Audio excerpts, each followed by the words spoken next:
Lethal Cheetos and America, Civil War 2024. Let's get into it. So, apparently the great state, or lack thereof, of California is now saying that Cheetos and Takis potato chips, is like this delicious Mexican potato chip, they're banned substances.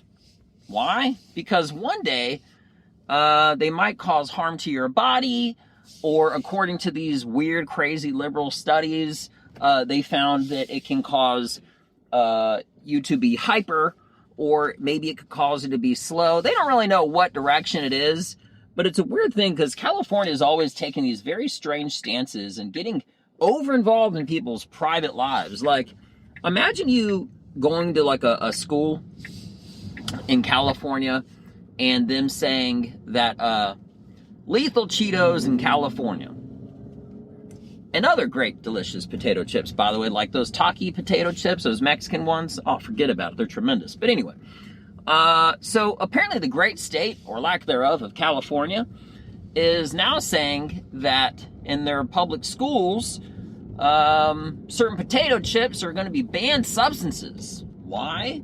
Because it can cause whoever's eating them to be hyper and lose focus, or maybe slow them down, or maybe because also, according to these weird liberal studies they have, getting way too overly involved in people's lives, that one day, 10, 15 years from now, or less or more, it may cause negative health effects from having these.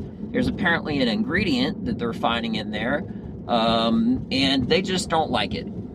I think it's crazy to think that if you worked for any of these companies, like the Cheetos company, for example, that you went to work one day and found out that your product is now a banned substance in one of the 50 states. Insane, bro. Insane. Yeah, I don't really see how California can actually make too much of a comment as far as what people should be able to do with their own lives and bodies and stuff like that, considering their own government can't even keep the lights on. You know what I'm saying? Like, they have a lot of problems. Like, this is this is like such a, California is such a beautiful, interesting state, but like a lot of places, you know, I feel like if it oversteps, it gets too involved. I really believe that that sort of foreshadows how the whole country can actually get involved.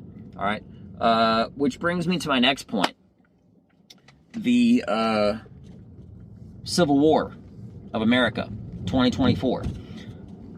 You know, I think it's very troubling, and I don't think that America ever actually intended to have a country to where the elections, like when a country's ideology is basically fractured into a 50% ratio, you know, and you're city to city, state to state, or even more of a majority as far as the country goes, I feel like if you have two completely different ideologies that are nowhere near parallel, because Republican and Democrat, they go opposite directions, that's only going to cause there to be a civil war, right?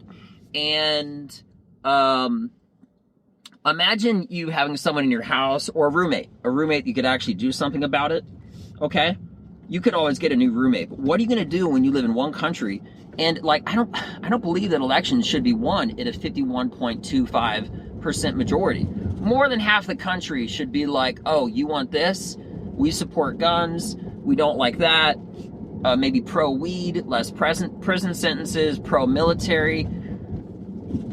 I feel like elections should really be like in the 75 percentile. As a matter of fact, I feel like if the country can't even come to that would even be like actually in the Senate and like in the House or whatever it is in different parts of the U.S. political system, you cannot pass like certain laws, right? Without like 60 or 70% or something crazy, higher, more than 50 of the majority saying this is the direction the whole country is going in. Because it's kind of like a boat.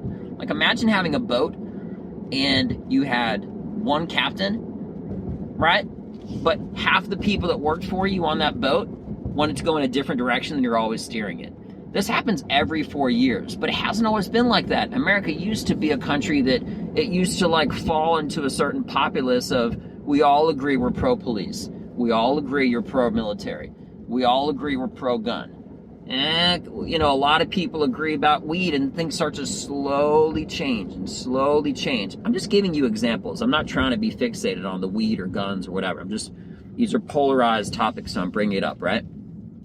But anyway, and I truly believe that as a result of that, there's going to be more propaganda, there's going to be more violence, and it could potentially lead to, I mean, think about how many like different family dinners get ruined every Thanksgiving from having people that they're actually within your own family. That's essentially, in the Civil War, you had people that were different friends or family or whatever fighting against each other on different sides of the war because they're different ideals. Well, now it's 2024. All right, there's a lot more guns. Inflation's high. This whole dang country is like it's in a pressure cooker. And interestingly enough, there's a film coming out called Civil War, where I feel like it's very dangerous because it shows a very stark and real reality of something that could come to fruition. It wouldn't be that hard, right? I feel like one day it's very possible for America, the country itself. Listen, this has happened in multiple different countries, and America is not significantly different in the aspect that a country can break apart within its own country. All right. For example, Czechoslovakia is now the Czech Republic, right? And Slovakia. The point is this.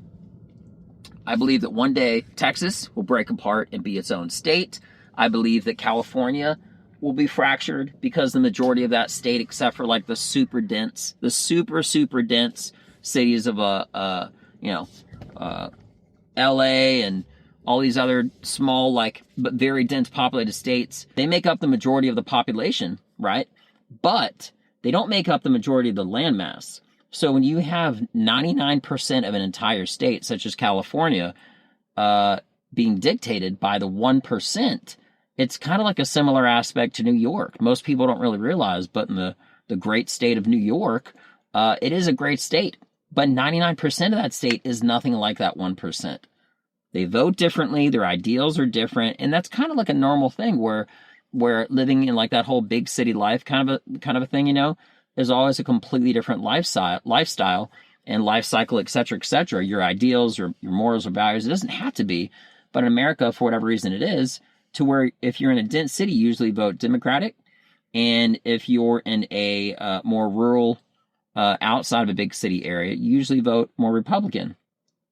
It's a very strange time. It's a very strange place. Cheetos are becoming illegal. People are taking over rights. You got illegal immigration. People hate the police. The military is at an all-time low as far as like recruiting numbers and everything, you know. And, yeah, you know, there's no answers, but there's just a lot of questions. But mathematically, it's not possible for things to be continued to be added in one direction, and they don't equal up to either a small change, and those small changes equal up to a bigger change. So a lot of questions, no answers, but it's an interesting topic. At the very least, maybe this gave you something to think about and just sort of like to prod your mind, so to speak. But yeah, I wish everybody the best day. Thank you so much for your time. I'm Benja Welldone. Check me out. Peace.